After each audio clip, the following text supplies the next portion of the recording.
Bank of Maharashtra ఉద్యోగులు రోడ్డెక్కారు. ఆదిలాబాద్ పట్టణంలోని ఆ బ్యాంకు బ్రాంచ్ ముందు ధర్నాకు దిగారు.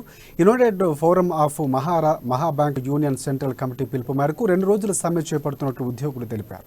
గత 10 ఏళ్లుగా బ్యాంకులో ఖాళీల భర్తీ చేపట్టక పోవడాన్ని నిరసించారు.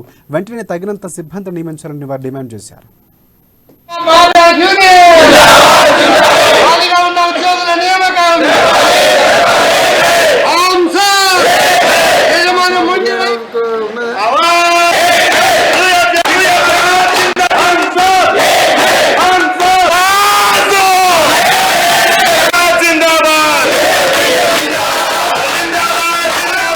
United forum of Mahabank union central కమిటీలో పిలుపుల మేరకు మేము 2 రోజుల స్ట్రైక్లో వెళ్ళడం జరుగుతుంది.